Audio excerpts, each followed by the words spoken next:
Bismillah ar-Rahman ar-Rahim. Assalamu alaikum wa rahmatullah. Ayyuha al-ikhwat al-akhawat. Aujourd'hui, je vais vous parler des deux miracles scientifiques du Coran qui me l'ont plus, on dit quoi, qui m'ont le plus impressionné. Voilà. Parmi tous les miracles du Coran que moi personnellement j'ai lu, j'ai cherché et tout, ces deux-là, franchement, ils m'ont laissé sans voix. J'étais juste étonné, c'était incroyable. Je les ai même partagés sur cette chaîne-là. Et je vais vous les rappeler parce que la répétition elle est pédagogique. Allah nous dit Wazakir fa inna zikra tanfa'ul mu'minin. Ces temps-ci, on ne discute pas beaucoup. Voilà, ça fait que voilà, je manque à beaucoup d'entre vous et vous aussi, vous me manquez. Mais comme on le dit dans mon pays, au Burkina Faso, c'est-à-dire traduction.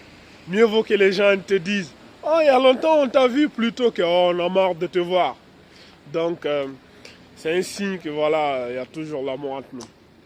Aïe, quels sont ces deux versets? Quels sont ces deux versets du Coran qui ont vraiment apporté des miracles dans le domaine scientifique qui est juste étonnant? C'est étonnant que le messager d'Allah sallallahu alayhi wa sallam puisse connaître cela au 7e siècle dans le désert d'Arabie alors qu'il n'avait pas tout l'arsenal technologique, informatique, scientifique qui allait avec. C'est juste étonnant. Voilà pourquoi on parle de miracle, parce que c'était impossible qu'un homme au 7e siècle puisse savoir cela alors que la science elle-même a découvert ça très récemment, tu vois. C'est juste étonnant. Alors, parmi les deux, je vais commencer au deuxième. Le deuxième qui m'a plus impressionné, c'est celui-ci. C'est dans la sourate Al-Qiyamah, la sourate 75, versets 3 et 4. Allah subhanahu wa ta'ala, il nous pose une question en disant ceci. A'udhu billahi minash shaitanir rajim. Ayahsabu al-insanu an lan najma'a 'idhamah. Bala qadirina ala an nusawwiya banana. Allah il nous pose la question suivante en nous disant: les hommes pensent-ils que nous sommes incapables de les ressusciter le jour du jugement dernier? Mais non! Nous sommes capables de remettre en place l'extrémité de leurs doigts. Allah il parle ici en ces termes. Allah il dit qu'il est capable de mettre en place l'extrémité de nos doigts. Pourquoi il attire notre attention sur ça? Qu'est-ce que l'extrémité des doigts ont quelque chose de si particulier? Pourquoi dans tout le corps humain, c'est l'extrémité du doigt que Allah y parle? Allah il dit nous sommes capables de remettre en place l'extrémité de vos doigts. Eh bien, aujourd'hui la science a prouvé que elle a prouvé que chaque être humain, il a au niveau des extrémités des doigts ce qu'on appelle des empreintes digitales. Chacun a des empreintes digitales qui sont uniques au monde. Ça veut dire des empreintes digitales que tu as. Aucun être humain au monde n'a les mêmes empreintes digitales que toi. Et jusqu'à la fin du monde, c'est-à-dire du début jusqu'à la fin, il n'y aura aucun être humain sur Terre qui aura les mêmes empreintes digitales que toi. C'est quelque chose qui est unique. Et chaque doigt a ses empreintes. Par exemple, ce doigt-là a ses empreintes digitales. Celui-ci. Et même au niveau des pieds, c'est juste étonnant. Voilà pourquoi aujourd'hui on utilise les empreintes digitales pour faire des identités et tout. Et subhanallah, le miracle même, ça déjà c'est un grand miracle et ça ne s'arrête pas là. Quand tu commences le Coran, c'est-à-dire de la sourate Al-Fatiha, c'est-à-dire de la première sourate, tu commences à compter le nombre de versets jusqu'à la sourate 75, verset 4, là où Allah parle des extrémités du doigt. Quand tu comptes du premier verset de la sourate Al-Fatiha là-bas, de Bismillah ar-Rahman ar-Rahim, tu comptes tout jusqu'à arriver à la sourate 75, versets 3 et 4.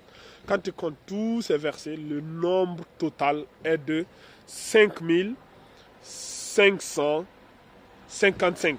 Je répète, 5555. On voit ici 5. 5 qui s'est répété 5 fois. Et ici, on peut juste, voilà, sans même intuitivement, on peut dire, voilà, chaque chiffre 5 correspond aux 5 doigts de la main droite, 5 doigts de la main gauche, et 5 orteils droites, et 5 orteils gauche, tu vois. Et subhanallah, c'est-à-dire, le verset concorde au nombre des empreintes digitales totales que nous avons dans le corps humain. Et c'est juste étonnant. Moi, quand j'ai vu ça, j'étais juste impressionné. C'était incroyable. Comment le messager d'Allah sallallahu alayhi wa sallam pouvait connaître ça. Et je vois, il y a certains abrutis qui vont venir dire, ouais, mais non, le Coran, après le prophète, les gens ils sont venus, ils ont modifié le Coran, ils ont replacé les sourates comme ils veulent. Vous êtes des abrutis, vous n'avez rien dans le cerveau, vous. Le Coran, la dernière année du messager d'Allah sallallahu alayhi wa sallam, l'ange Jibril est venu et le messager d'Allah, il a récité le Coran 2 fois en entier. Et il n'y a rien qui a été modifié dans le Coran, tu vois. Donc ça, c'est ça. Le premier miracle ici alors, je vais commencer par le 2. Le premier, c'est celui de la sourate 99, sourate Az-Zalzala. Les derniers versets, le verset 7 et 8. Allah subhanahu wa ta'ala, il nous dit ceci. فَمَنْ يَعْمَلْ مِثْقَالَ ذَرَّةٍ شَرًّا يَرَى وَمَنْ يَعْمَلْ مِثْقَالَ ذَرَّةٍ شَرًّا يَرَى. Allah, il nous dit ceci.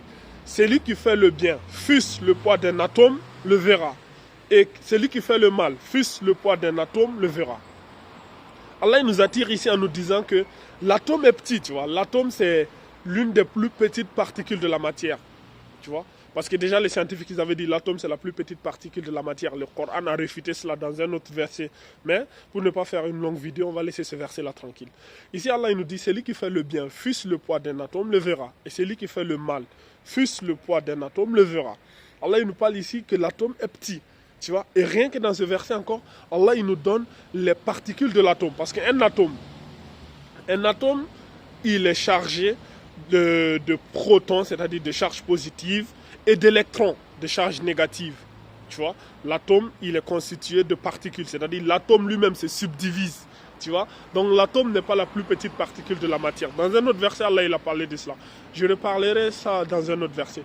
Mais ici, Allah il nous dit, comme les scientifiques ont prouvé que l'atome il se divise en deux, il y a une partie positive et il y a une partie négative, voilà pourquoi Allah il nous dit فَمَنْ يَعْمَلْ مِثْقَالَ ذَرَّةٍ خَيْرًا يَرَى. Quiconque fait le bien, fût-ce le poids d'un atome. Ici, le bien ici, c'est-à-dire c'est le positif, c'est ce qui est chargé positivement, c'est le plus de l'atome. Et فَمَنْ يَعْمَلْ مِثْقَالَ ذَرَّةٍ شَرًّا يَرَى. Et quiconque fait le mal, fût-ce le poids d'un atome, le verra. Ici, le mal, ici, c'est le négatif. Et le négatif, c'est la particule négative de l'atome, c'est-à-dire les électrons. Subhanallah. Allah subhanahu wa ta'ala, il nous donne ici indirectement que l'atome, il est chargé positivement par le bien et il est chargé aussi négativement par les électrons. Donc, tu vois, subhanallah, la précision du Coran dans les subtilités les plus imperceptibles, tu vois. Comment le messager d'Allah sallallahu alayhi wa sallam pouvait savoir cela au 7e siècle dans le désert d'Arabie, dépourvu de toute technologie, de toute science, tu vois, il n'y avait pas tout l'arsenal technologique, il n'y avait pas le microscope. Il n'y avait pas le microscope électronique pour pouvoir, parce que pour voir un atome, il faut un microscope électronique. Il n'avait pas tous les trucs biométriques là, pour savoir c'est quoi des empreintes digitales, etc. Tu vois. Et c'est des choses que le Coran nous a parlé depuis le 7e siècle. Il y a plus de 1400 ans, et aujourd'hui la science vient, elle confirme tranquillement. Donc, ceux qui viendront nous dire, ouais, vous êtes des concordistes, oh, vous êtes des conformistes, pourquoi vous ne faites aucune découverte? Vous êtes assis, vous attendez que la science fasse tout le boulot, et vous revenez dire, ouais, le Coran nous avait dit, gna gna gna gna gna. Je vous ai prouvé tout ce que la science a apporté, et tout ce que l'islam a apporté dans la science. Déjà, tous ces versets, et en plus, les grands savants musulmans tels que les Al-Khawarizmi, les Al-Hazen, les Ibn Firnas, tu vois, qui ont découvert l'algorithme, les mathématiques. Sans eux, même cette vidéo n'aurait jamais eu lieu parce que c'est eux qui ont les systèmes décimales, l'algèbre, l'algorithme, tout ça. C'est grâce à eux qu'il y a Internet aujourd'hui. S'ils n'avaient pas fait leur boulot, il n'y aurait jamais eu tout ça. Donc, sur ce, je vous laisse écrire dans les commentaires si ces miracles-là, si ces versets vous ont vraiment impressionné. Sur ce, je vous dis, Hada alam, wallahu azza wa jalla, ala alam, subhanakallah bihamdik. أشهد أن لا إله إلا أنت أستغفرك وأتوب إليك وآخر الدعوانا أن الحمد لله رب العالمين.